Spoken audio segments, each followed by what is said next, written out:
Welcome to the Hello FirstName podcast. The Hello FirstName podcast revolves around the term personalization and is brought to you by marketing author Rasmus Holy, founder of Omnichannel Institute and Chief Experience Officer at the marketing automation software company Agilic. The podcast is based on the book Hello FirstName. Each episode is based in turn on a chapter from the book, followed by a discussion of the very same chapter with an expert marketing practitioner in the following episode. As always, you can buy the book on Amazon or other bookstores. You can also choose to listen to it all for free on your favorite podcast service. You're also very welcome to download the abstract of the book for free, and all models, of course, are able to download. All downloads are sponsored by Agilic. I'll make sure to put a link to everything in the show notes. But you can always connect on LinkedIn, and I'll be happy to reply and help out. Hello, and welcome to the Hello FirstName podcast. Today we'll be discussing chapter 13 from the book Hello FirstName, namely personalization on inbound platforms. We will be discussing that together with Lars Birkholm Petersen. Lars, welcome to the show. Thank you so much, Rasmus. I'm happy to be here.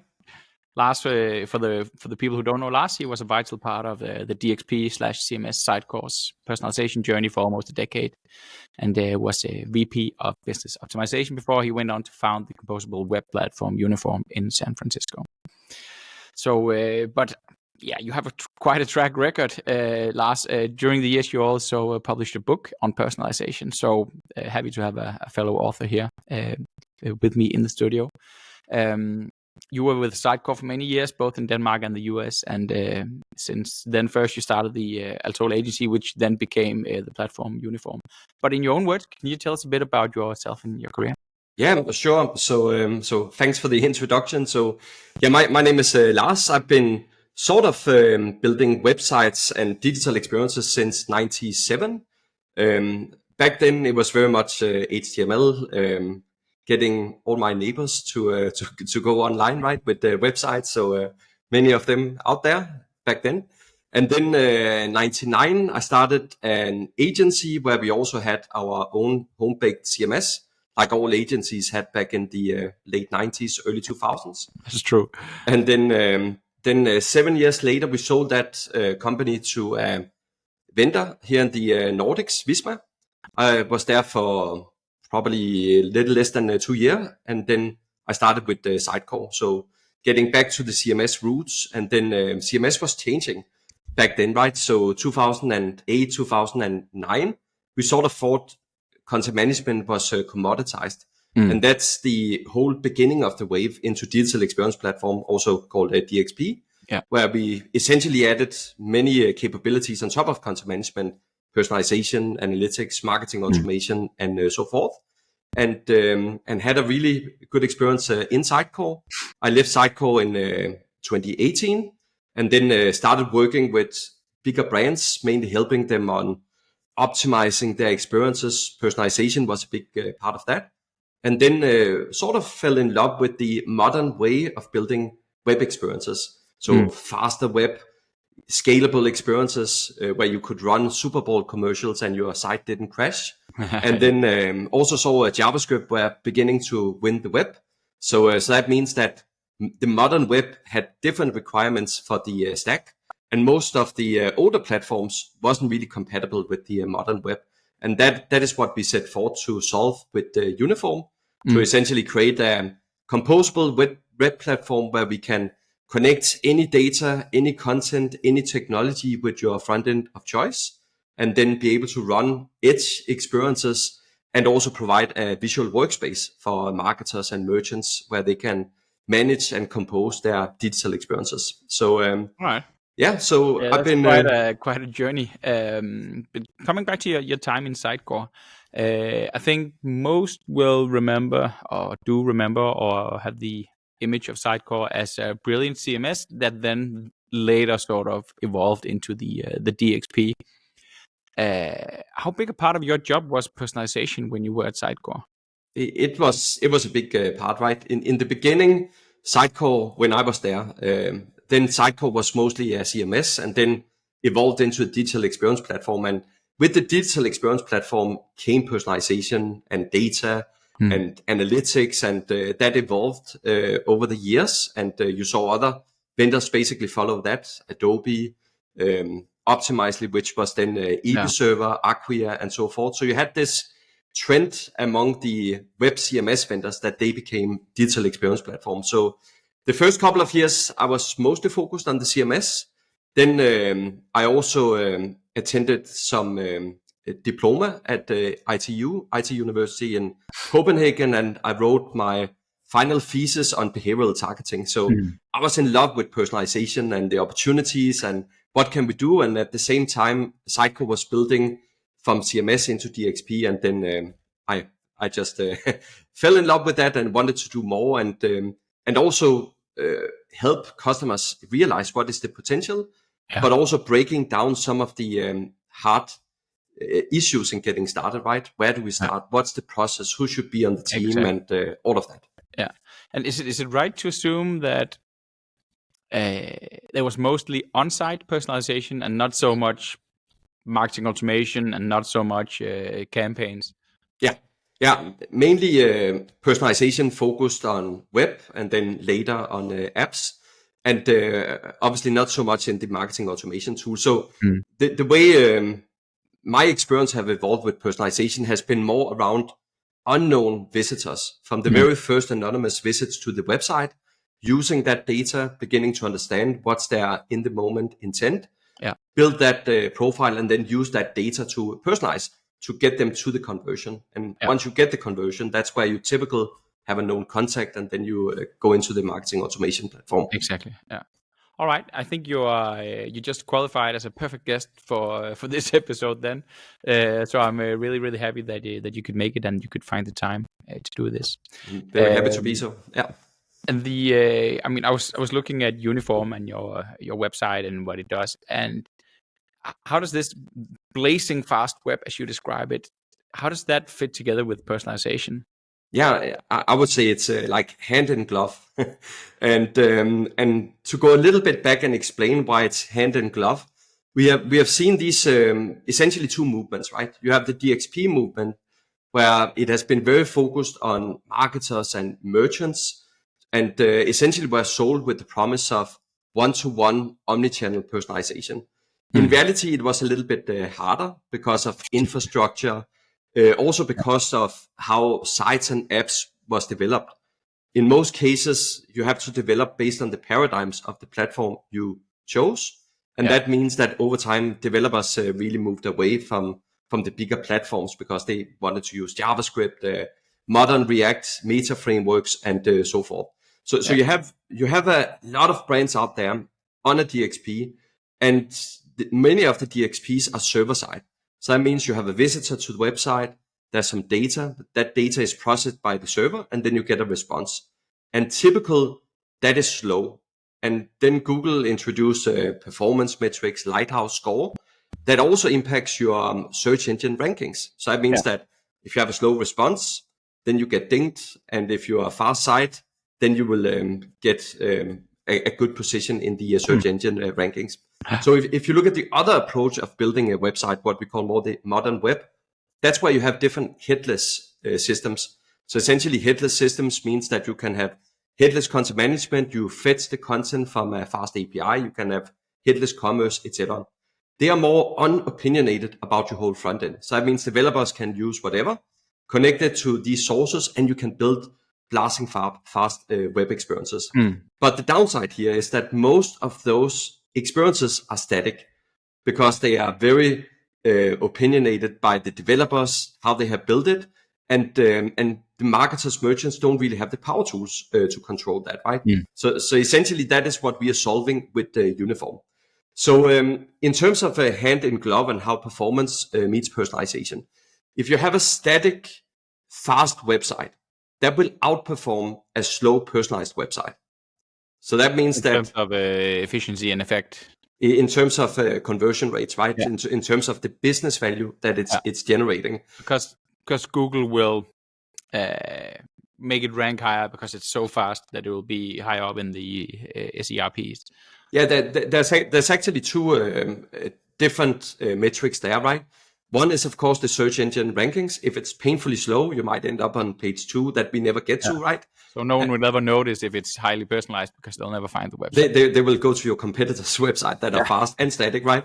But those that really want to find you, right, and they come to your site and it's painfully slow, then many of them will have a higher likelihood of bouncing because they don't want to wait 8 seconds for something to respond, right? And then they're already back to the search engine and off to the competitor website. So opening app 2, 3, 4.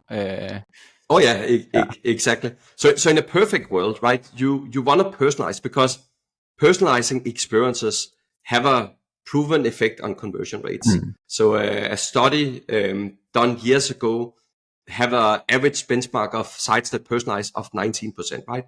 So that means 19% more conversions. That is great to have.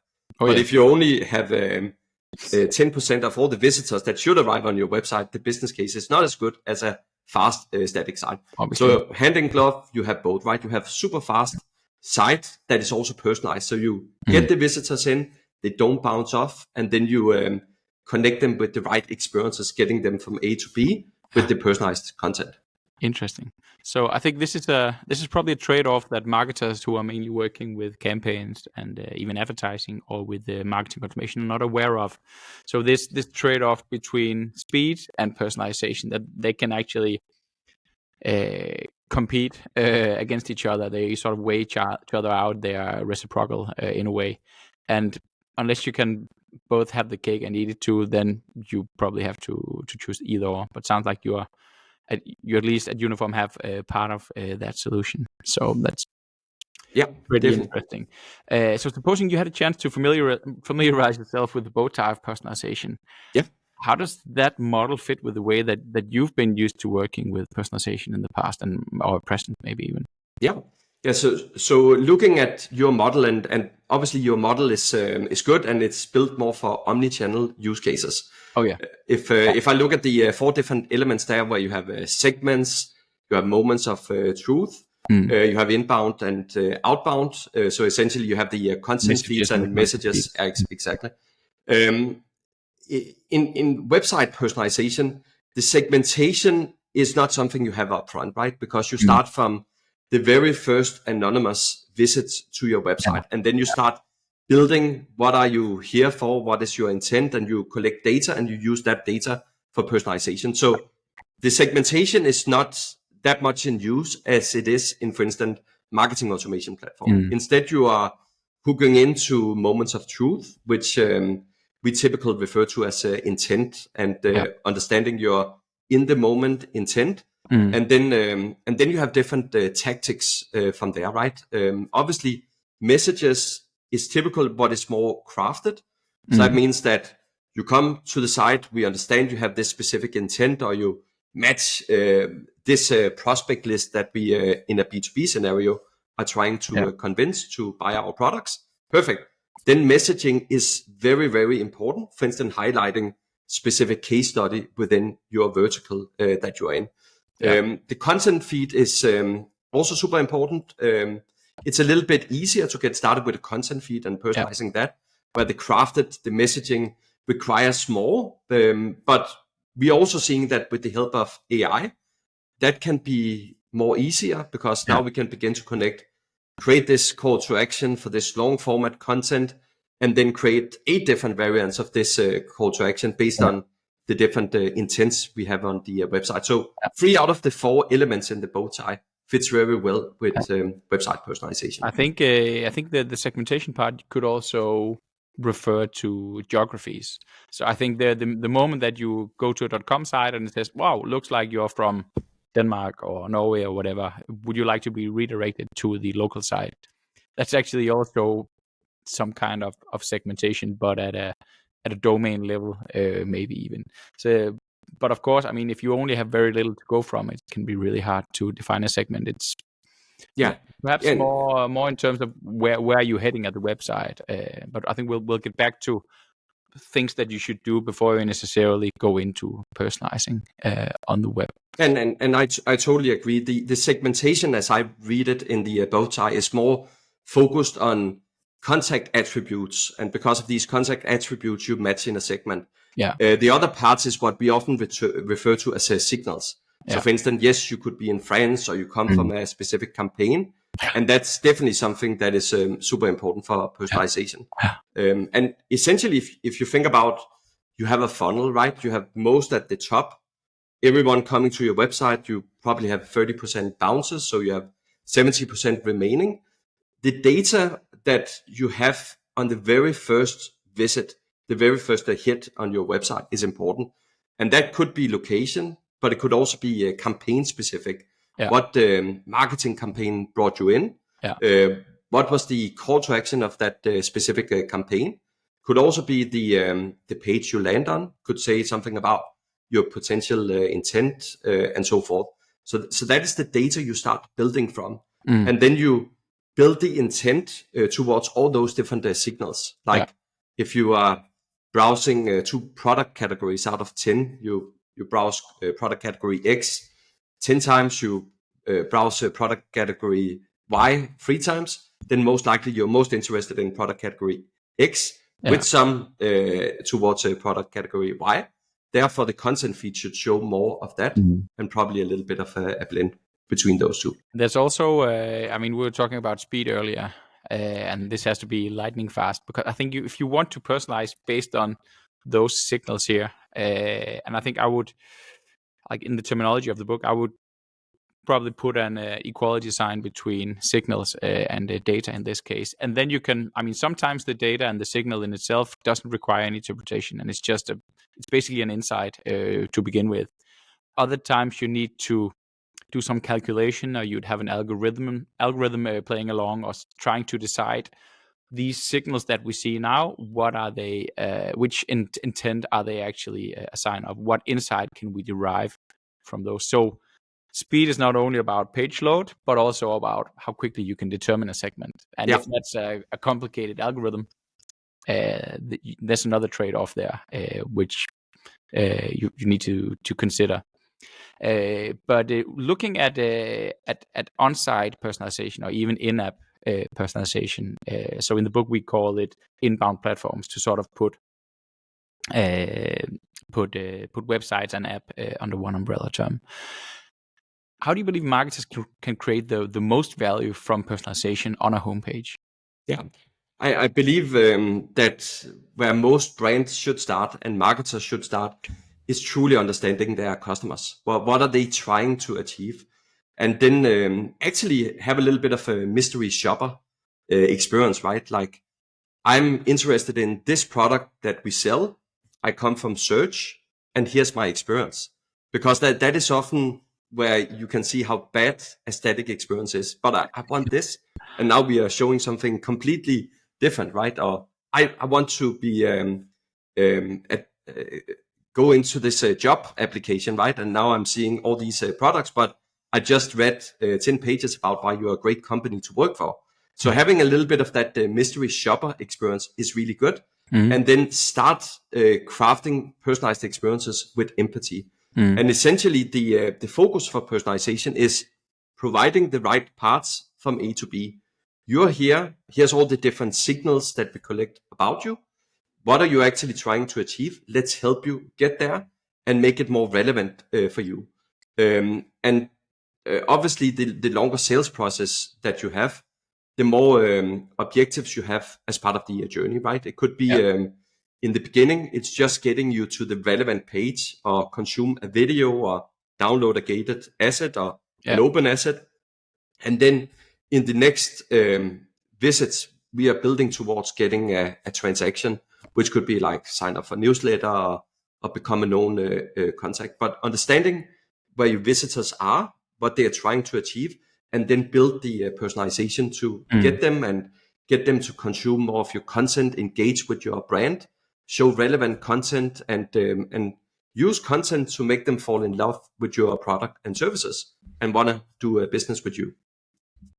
I think that's a tall order, getting all those things in place. So where should one start with personalization? Are there, and maybe even before that, which things are there to fix first? Can you start too early with personalization? How do you see that?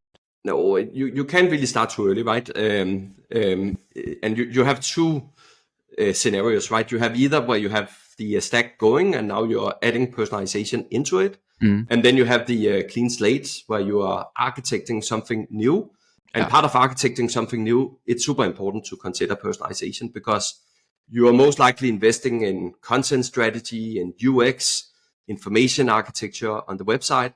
And all those different decisions can help inform personalization. Like your information architecture could be used to capture intent. Yeah. So for instance, product category, services, are you looking at services, about us, careers, and so forth, is good pointers for that. And then also tagging content, so you can build up that profile of your visitors. So you can't really start too early. There's definitely a lot of low-hanging fruit. So if you're a marketer, just want to get going with personalization and begin to get some experience, then hooking in to, for instance, your existing marketing campaigns could be a slam dunk, right? If you have 30% of your site visits coming from marketing campaigns, PPC, display advertising, email, for instance, understanding those different campaigns. What is the taxonomies? Are you using UTM _ campaign or some query string where you have data about the campaign, and then tie that into personalization? Absolutely super low hanging fruit. But I've often seen, and this is, I think this is discussion about whether this is personalization or not. I mean, if you are the one as a marketer creating the intent and creating the action of the people in your campaigns or in the automation flows actually going to your website in the first place, then quite often you will not lead them to the front page. You will have a specific landing page designed for that particular campaign or for that particular ad or for that particular. So that landing page doesn't necessarily need to be personalized. No. It's a totally static page about a very specific product or very specific scenario or moment of truth, and how the end customer could react in that given scenario. So it's a completely static page, but because you're the one choosing whom to send there, it actually does become part of a personalized customer experience, even if the content is static. Is that personalization or isn't it? The landing page is not really personalization unless you know something about the visitor from previous visits, and now you are personalizing, for instance, the content feed on that page, right? Here's more recommended readings for you.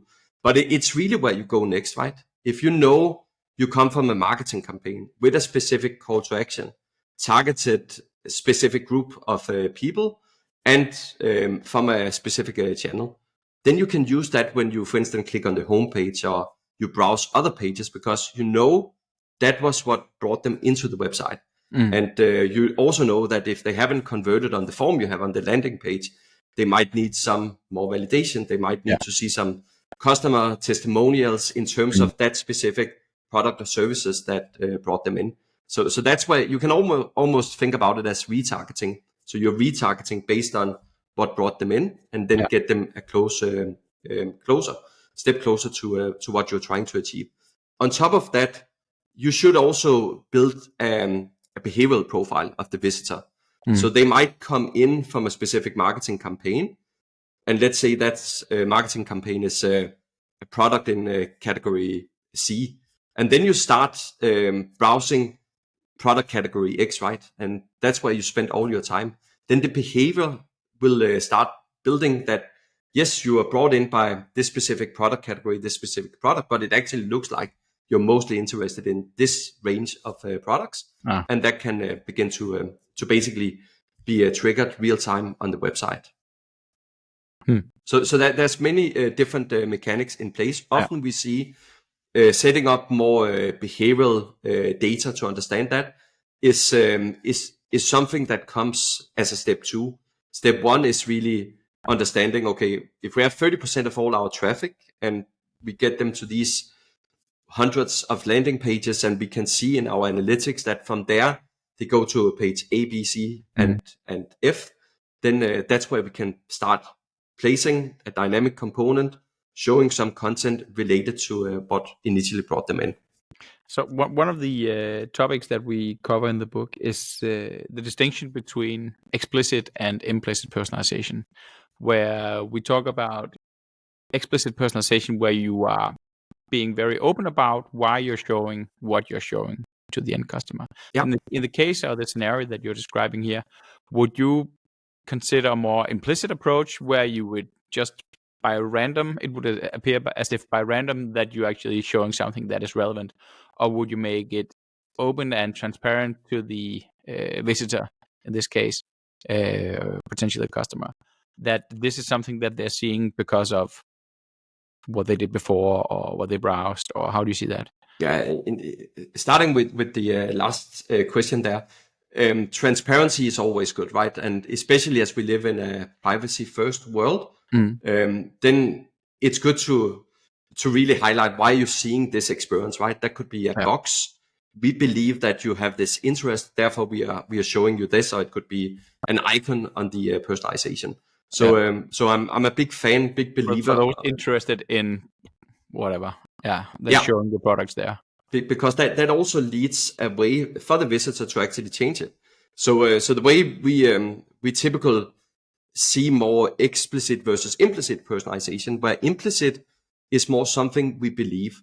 So we believe you're interested in this, or you have this intent based on your click stream, for instance, right? Explicit is something that is more true about the visitor, right? So that could be a specific contact data, but it could also be that you essentially say, no, I'm not interested in this, right? I'm interested in this. That's explicit. I want this, right? Exactly. And then that basically takes a higher ranking. Right. So coming a bit back to the Bowtie of personalization, we were discussing the different types of content that there are. So we have the messages, as you say, that they're crafted. Those are something that we as marketers build. That's where we pour in our creativity. That's where we can get a little bit of help from generative AI. We may not put it on full autopilot yet, as we'd avoid any traffic accidents as with self-driving cars. But still, it can greatly help us. And then we have the content feeds, which is mainly content that we take from somewhere else, and then we do something with the content feed. We either slice and dice it, we take parts of it, we highlight certain items based on whatever properties they might have in common, or we filter them, or we rank them even according to personal preferences. How do you see the balance between personalizing messages and personalizing content feeds on a B2C side?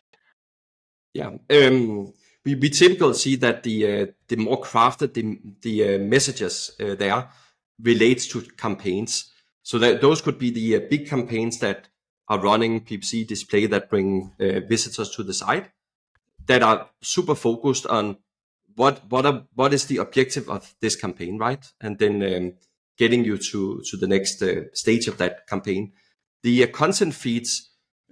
Let's take a B2C site that could be products, right?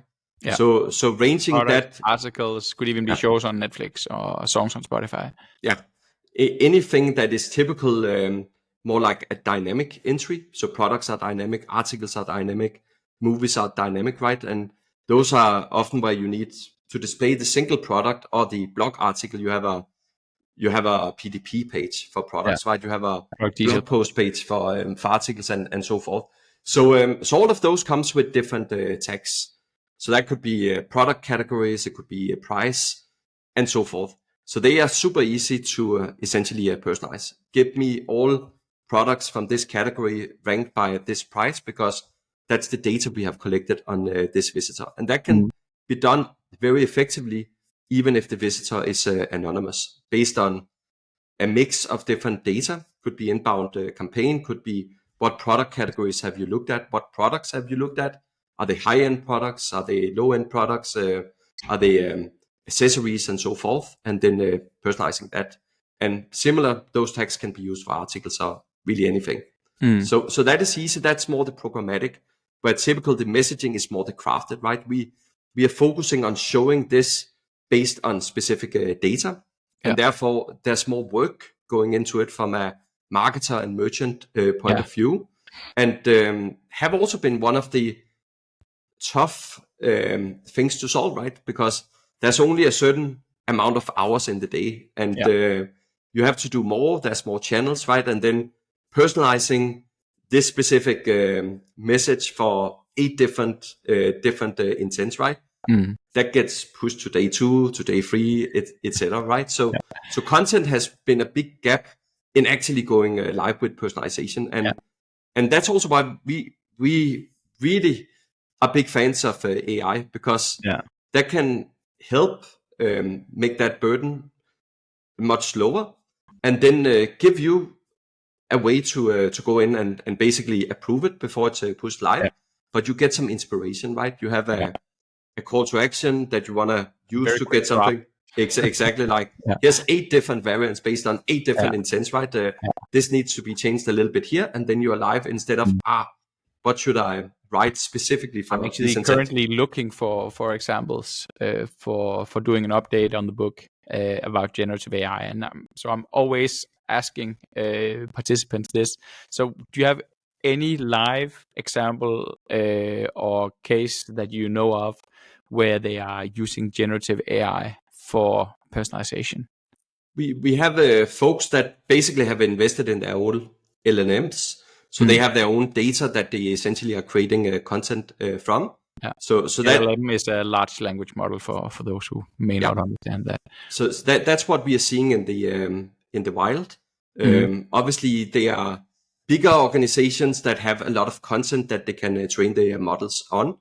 We are still getting a lot of questions about the different services out there, right? Like and then copyright infringement, right?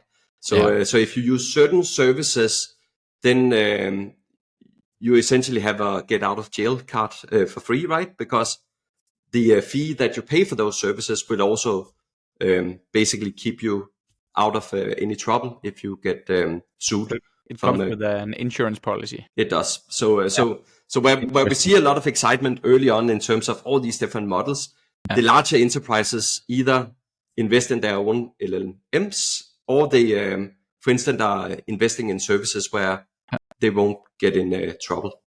So I've seen some. So I see this trade-off between how careful and sort of how delicate you see that your brand is. So if you want to have really high brand control, and that you're really picky about how your assets will be displayed and how text will be shown to customers and so on, and you're very, very strict on regulations as to how this can happen, how this cannot, then it can be a hard time deploying the generative AI, because you're not entirely sure what will come out there. I mean, it's very fine for drafting specific messages for a variant of a message for a specific segment, but really doing this one-to-one personalization where you had the generative AI do the exact copy or the individual image for a particular end customer, I see a lot of companies holding back on that, because it's like self-driving cars. I mean, what if we have a traffic accident? I would rather just sit there and have my hand on the wheel and make sure that I can do a quick right turn if we're suddenly going into an email traffic accident. And we are not seeing it on a individualization yet, right? Because using an AI service, it's still not as fast as you need it to be. So getting to that individualization where all the content is created for Rasmus and the images you see is created for Rasmus, we are not there yet. Where we do see AI is more, you use the service, for instance, you have long format content. That could be an article, that could be a white paper. And then you need it could be a podcast, right? And then you need like the call to action for that podcast, but you don't want to write that content. And if you have folks with different intents, you don't want to write specific call to action for 5-10 different intents, right?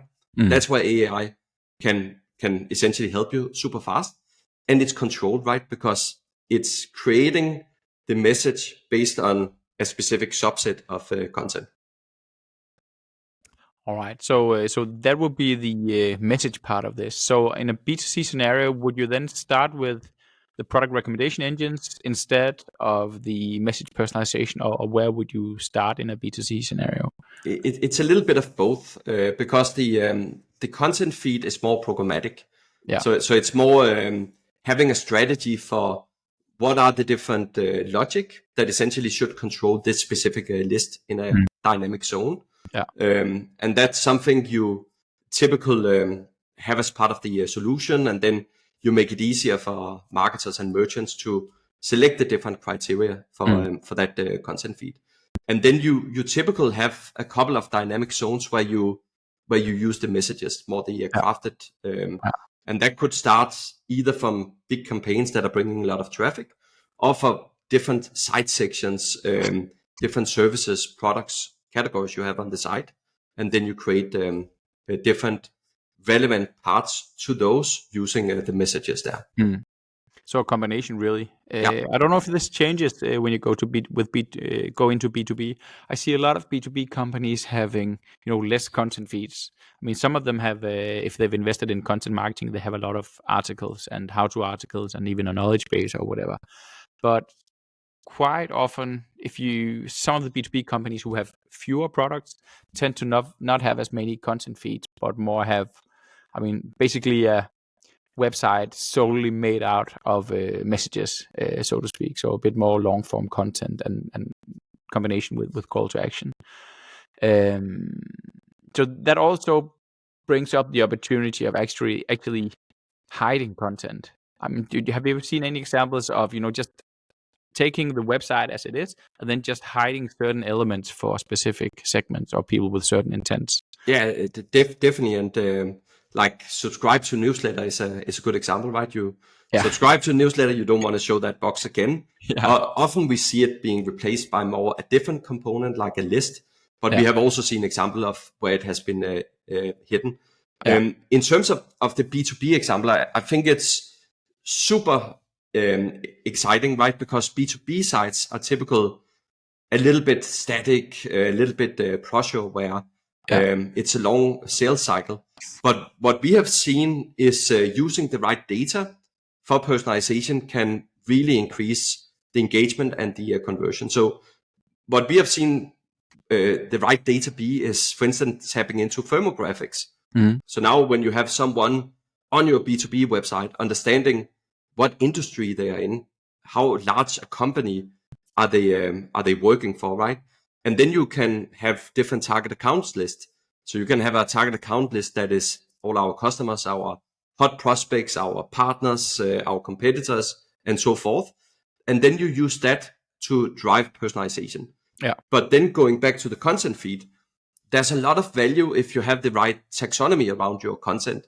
So for instance, if your content has been tagged with different industries, company sizes, and so forth, then understanding that here's a visitor that is in manufacturing, 5K employees and more. Let's show relevant case studies there, right? So content feeds it takes a little bit more on the solutioning, because often content is not properly tagged. So you need to have a taxonomy for that match to what you're trying to match.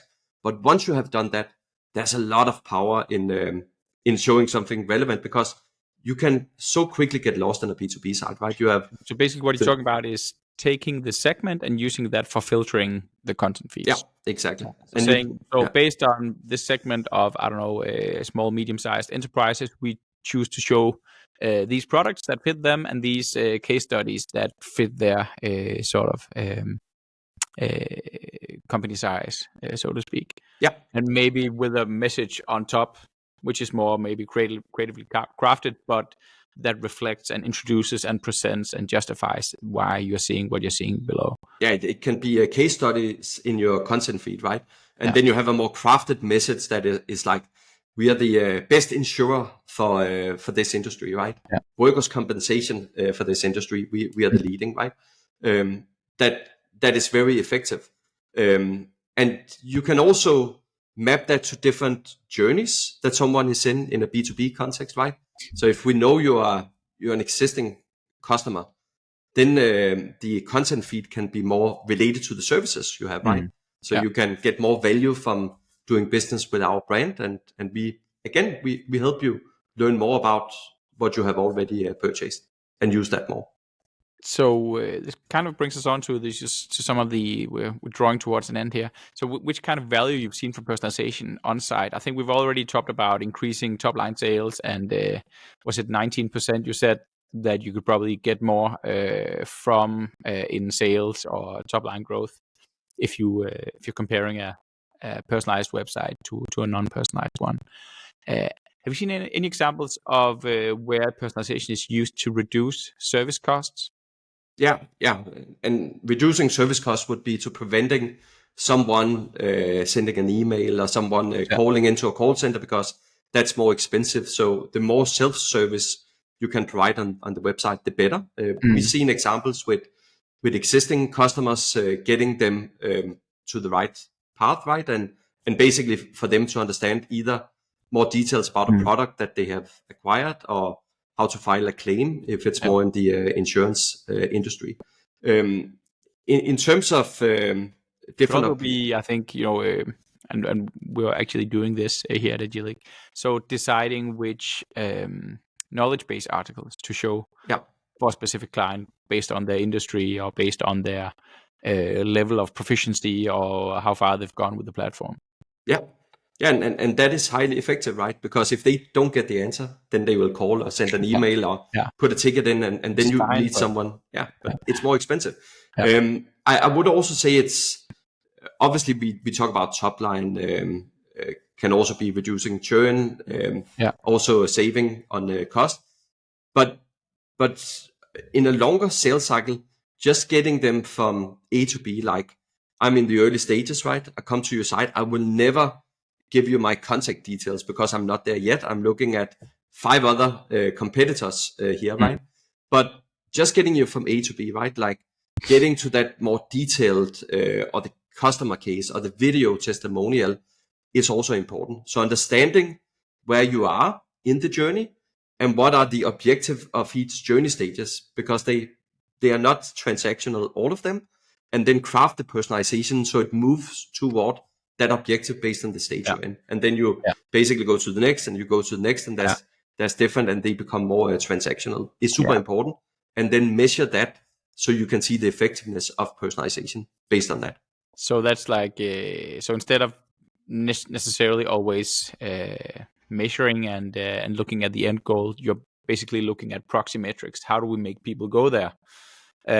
So you have something that's maybe a bit more easy to work with, and it's easier to decide which calls to action that you'd need in order to get people further down the funnel or further along the customer journey. Exactly. We have a strategy board game that basically puts your different journey stages with the different objectives of those stages, and then you map out what are the different personalized content call to actions you have in the middle, and those are based on importance, right? If we can get them to this, then we are being effective towards the objective here. So you can go down into the details of those different personalization campaigns and see how effective are we moving them from where they are here and then towards the objective against the non-personalized visitors.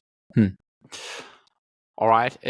Talking about stages and where to start and so on. I mean, you've seen a lot of organizations out there working with personalization, and as it is with any good book on personalization, at least it would seem that there always sneaks in some kind of maturity ladder or maturity levels, and whether that's from 1 to 7, as in the case of your book, which a few years old, realized that. I mean, I tried at first not to have a maturity model in Hello FirstName, but then eventually I did put one in, which contains 6 different dimensions, but with 3 maturity levels each. So on a rough scale from 1 to 3, where 3 is good and 1 is basically not personalized, where would you reckon the average B2C website is on that scale? They are probably 1.9, 2.1, right? We still see a lot of brands out there that want to personalize, but it's more a matter of getting started and launching, right? We have the same gaps that we had 10 years ago, right? So Have we moved? Did we increase from 1.5 to 1.9, or do you think so? I definitely think so, because most people are more educated about data and what data can be the foundation for personalization. What we also have seen in the last 10 years is, for instance, rise of CDPs. Yeah. So you also have a more collection database of details on your contacts that you can tap into across different channels and use that for personalization. Where 10 years ago, you had to sort of build that yourself, and then you got into big infrastructure cost and aggregation and all of that, right? So you have more tools at hand now. So we are definitely seeing more maturity out there. But when it comes down to the individual brand, the marketer, the merchant, there's still a lot of desire to do it. But for many, it's still like, we do it after these next projects or this project that we're working on now.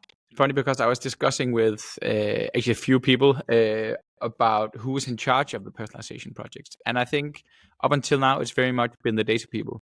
And I think because of the fact that there's been so many issues with data, and that's been sort of partially remedied or fixed by customer data platforms, at least, as you say, we have less trouble with data now than what we used to. And maybe even GDPR has done a favor in that sense, or CCPA, or depending on which legislation you're under. And I think but in order to have a personalized experience, it's pretty clear that you need the data to provide the insights. And once you have the insights, you also need the content. And if you don't have the content, there is no personalization. You're just having a lot of insights, but nothing to do with them. That's where the bow tie becomes, crooked, and you have a lot of insights, but no content. And we need to get that straight in order to move past the 1.9 point here on the little maturity scale that we're talking about here. You think we'll see more content people in charge, or content, move towards the further towards the front of the bus in these personalization projects? Yeah, because content has also changed from being very coupled to presentation to be much more structured, free, that can be used across different channels. The whole headless movement. Yeah, exactly. And with more taxonomy, it also becomes easier to consume, for instance, in a content feed. So definitely, now it's just a matter of hooking into that and use that in a programmatic way. I would also say, yes, we have seen the data analytics folks pushing this. We are also seeing a lot of engineering managers that are pushing this with the brands because of the way that the modern web has evolved. So essentially, we are moving to more edge. That means that we can, for instance, render dynamic experiences on the edge. That means close to where your visitors are. Where if we go back 5-10 years ago, right, it was server-side based, and most likely you had like 1 or 2 data centers in the world. And if you were in Australia, you have to go all the way to Frankfurt, and then you have to wait the latency until you see the personalized experiences. So moving to the edge, and with these different frameworks that developers are using, they also begin to think more dynamic. And hey, this is where we could finally plug in personalization that doesn't bring down our site and basically scales, right? So there's a lot of like marketers, merchants, it's here. You should really consider using that as well to optimize conversions. All right. I think we're drawing towards an end here, Lars. It's been a huge pleasure. So I just have one final question for you, which I always ask the participants and the guests here.